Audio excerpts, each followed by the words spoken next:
오늘 말씀은 열왕기하 13장 1절에서 13절 말씀까지입니다. 열왕기하 13장 1절에서 13절 말씀까지 한 목소리로 읽겠습니다.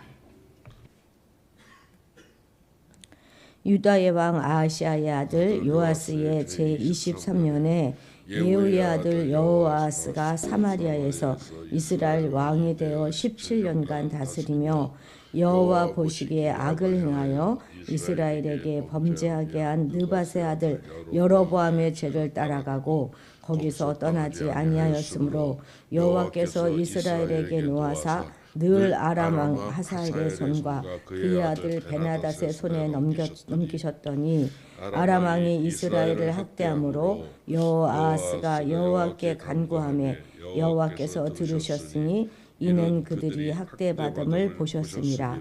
여호와께서 이에 구원자를 이스라엘에게 주심에 이스라엘 자손이 아람 사람의 손에서 벗어나 전과 같이 자기 장막에 거하였으나 그들이 이스라엘에게 범죄한 여로보암 집의 죄에서 떠나지 아니하고 그 안에서 따라 행하며 또 사마리아의 아세라 목상을 그냥 두었더라.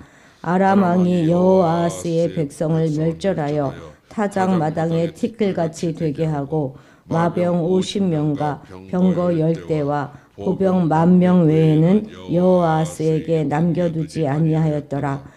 여호아스의 남은 사적과 행한 모든 일과 그의 업적은 이스라엘 왕 역대지략에 기록되지 아니하였느냐.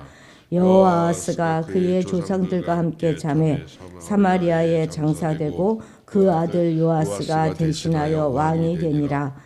유다의 왕 요아스의 제37년에 여호아스의 아들 요아스가 사마리아에서 이스라엘 왕이 되어 16년간 다스리며 여호와께서 보시기에 악을 행하여 이스라엘에게 범죄하게 한 느밧의 아들 여로보암의 모든 죄에서 떠나지 아니하고 그 가운데 행하였더라. 요아스의 남은 사적과 행한 모든 일과 유다 왕 아마샤와 싸운 그의 업적은 이스라엘 왕 역대지략에 기록되지 아니하였느냐. 요아스가 그의 조상들과 함께 잠에 이스라엘 왕들과 함께 사마리아에 장사되고 여로보암이 그 자리에 앉으니라. 아멘. 아합 당시 북이스라엘은 아람과 전쟁을 여러 번 치루었을 뿐만 아니라 또 아합 이후에도 지속적인 아람의 침입이 있었습니다. 아합 당시에는 베나닷 2세와의 그 3번 전쟁을 했었는데요. 처음 2번은 하나님께서 북이스라엘이 승리할 수 있도록 이끌어 주셨습니다.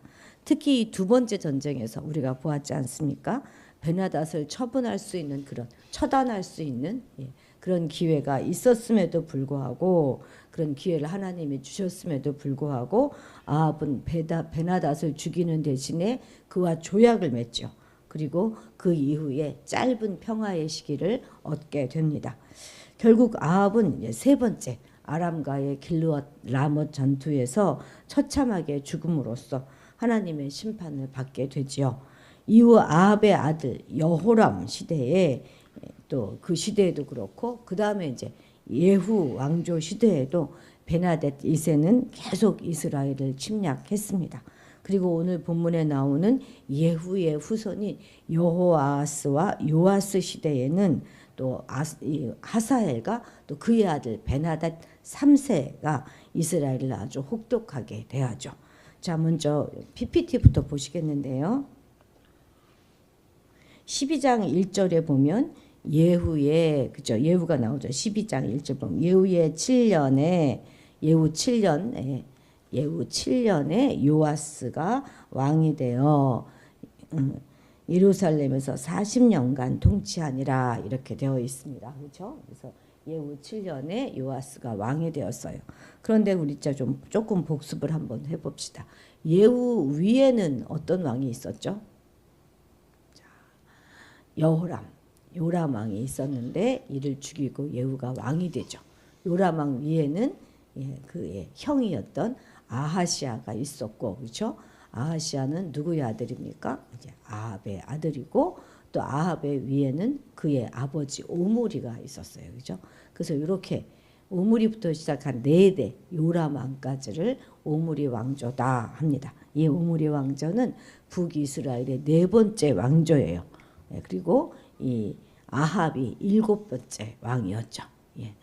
이렇게 되면 그러면 이제 조금 더 복습해서 요아스 위에는 어떤 왕이 있었는가 우리가 알죠. 요아스가 성전에서 1살 때부터 숨어 있었던 요아스 왕 아니겠습니까? 그 위에 누구 때문에 숨었습니까? 아달랴 할머니 아달랴가 요아스를 죽이려고 했어요. 아달랴는 어떻게 왕이 됐습니까? 자기 아들 아하시아가 1년도 채 안 돼 죽었죠. 어떻게 죽었죠?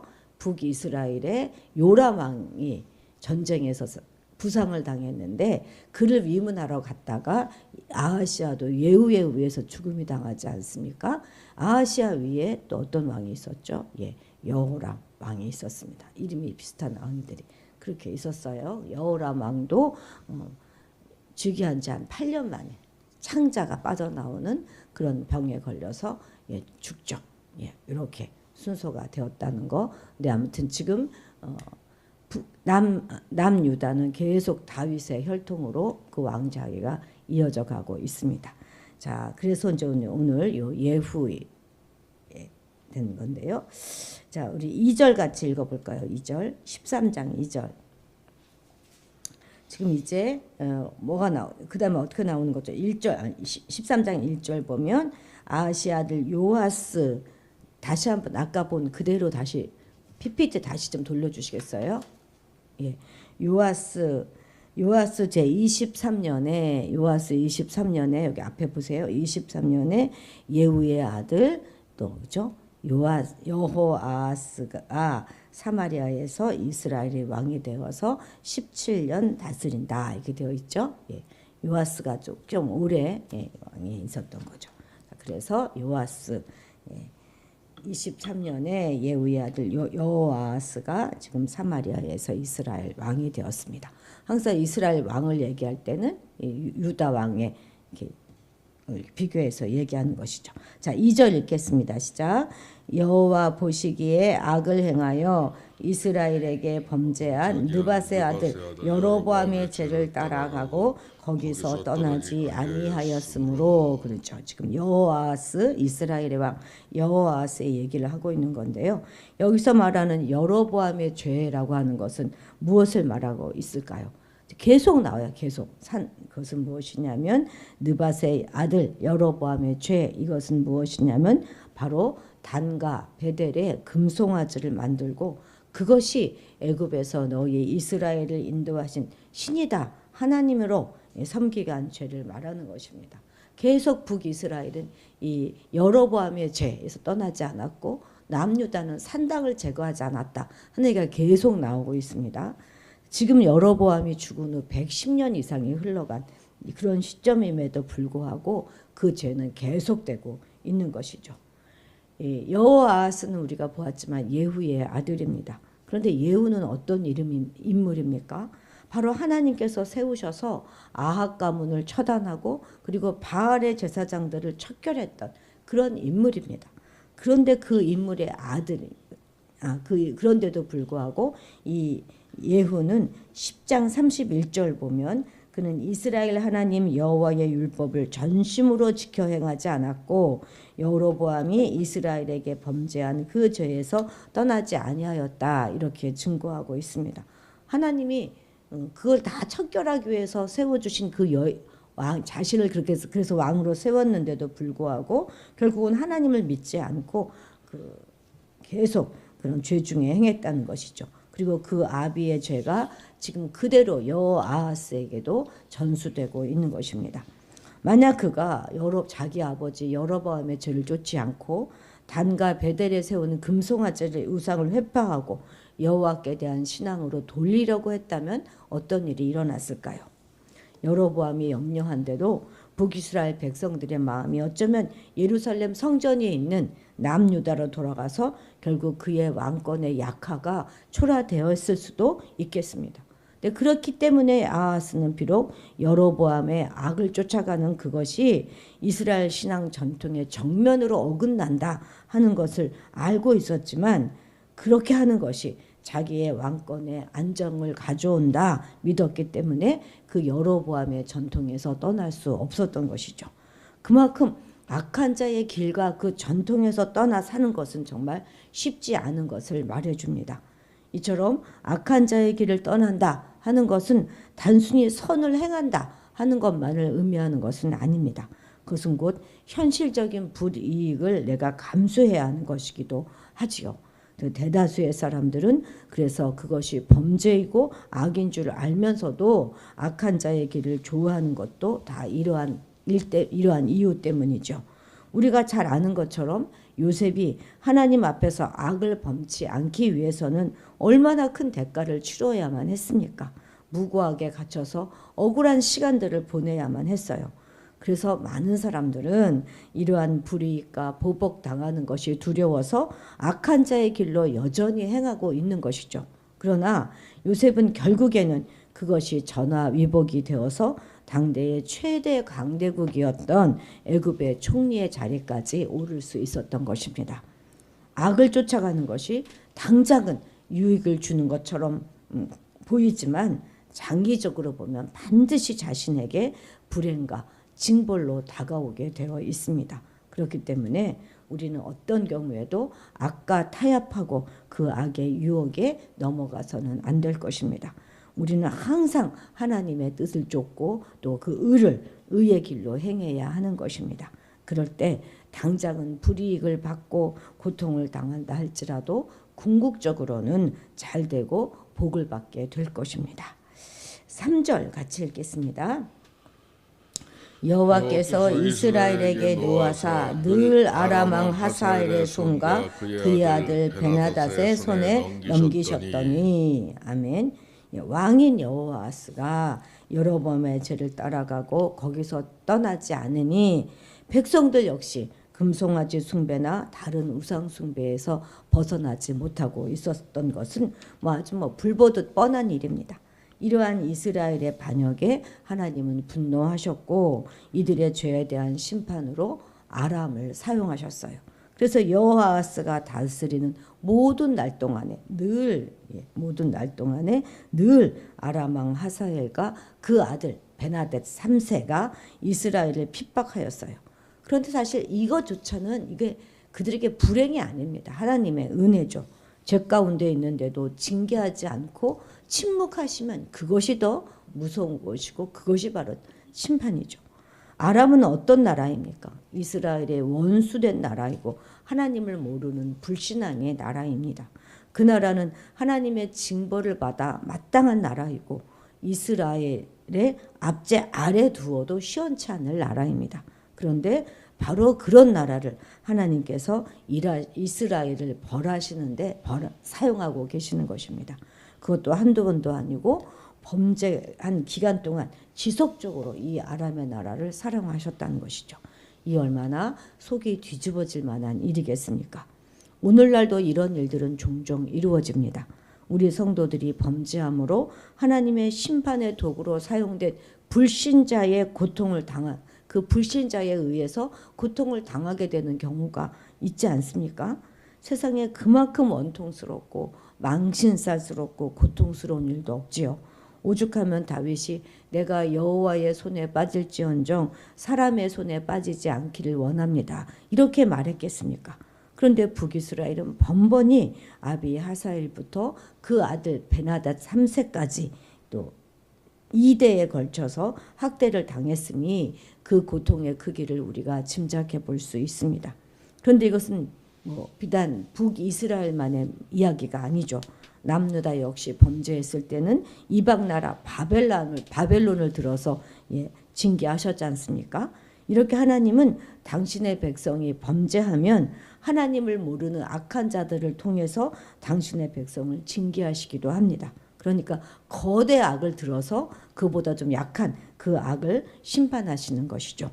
그래서 우리는 세상에서 핍박을 받을 때요, 그 원인을 모두 다 이게 사단의 공격이다 이렇게 사단의 불의함이다 하고 거기서만 그 원인을 찾아서는 안 되는 것입니다.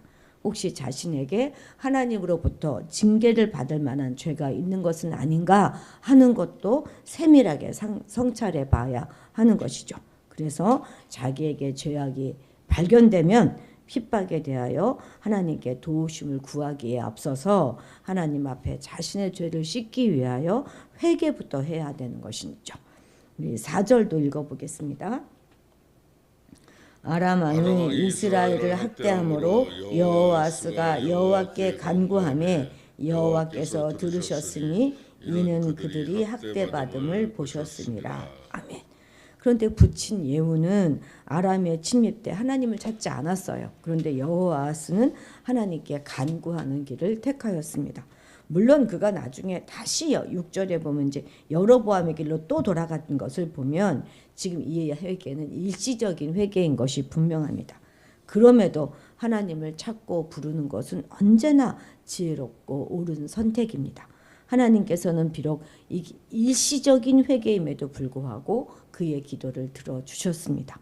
처음부터 죄를 돌이킬 의향은 아예 없었고 진실한 회개가 아닐 수도 있다는 것을 아시면서도 배신까지 감내하시면서도 기꺼이 기회를 주시는 것이죠. 그러고 보면 참 하나님은 속도 좋으신 분이십니다. 이스라엘이 아람의 학대를 못 이겨 부르짖자 기다렸다는 듯이 구원해 주시지 않습니까? 그것이 근본적인 회개가 아님을 아시면서도 자식들의 고통을 눈감지 않으셨어요. 자기 백성이 고통당하는 것을 차마 보지 못하는 분이 바로 우리 하나님이십니다. 그래서 우리에게는 변명의 여지가 없는 것이죠. 결코 하나님의 기준이 턱없이 높아서 우리가 순종하지 못하는 것이 아니기 때문입니다. 우리가 돌아오겠다고 그냥 마음만 먹기만 하면 문 앞에까지 나가서 대기하고 계시는 분이 바로 우리 아버지라는 사실이 우리에게 오늘 너무나 큰 은혜가 됩니다. 우리는 어떤 경우에도 우리에게 허락하여 주신 그 값진 자비를 욕되게 해서는 안 될 것입니다. 우리 6절 같이 읽겠습니다. 그들이 이스라엘에게 범죄하게 한 여로보암의 집의 죄에서 떠나지 아니하고 그 안에서 따라 행하며 또 사마리아의 아사라 목상을 그냥 두었더라. 아멘. 이제 공경에서 벗어나게 되자 여호아스와 이스라엘은 곧바로 여로보암의 죄로 돌아가서 떠나지 않고 수도 사마리아의 아사레 목상을 그대로 두어서 숭배하게 합니다. 그러자 하나님도 다시 또 아람을 시켜서 이스라엘을 멸절하게 하시고 다시 반란을 일으키지 못할 정도로 군대를 약화시키게 허락하십니다. 결과적으로 어떻게 되었습니까? 아하시아에게는 마병 50명, 전차 10대, 보병 1만 명의 병력밖에는 남지 않게 됩니다. 또한 아람인들은요, 이제 이 이스라엘에 와서 마을을 불사르고 장정들을 죽이는 것 외에도 어린아이들을 맺히고 그리고 임신한 여자의 배를 가르는 등 아주 무자비한 폭력을 휘두릅니다. 자, 10절에서 11절 같이 읽겠습니다. 유다의 왕 요아스 제37년에 여호아스의 아들 요아스가 사마리아에서 이스라엘 왕이 되어 16년간 다스리며 여호와께서 보시기에 악을 행하여 이스라엘에게 범죄하게 한 느밧의 아들 여로보암의 모든 죄에서 떠나지 아니하고 그 가운데 행하였더라. 다시 한번 PPT 보여주십시오.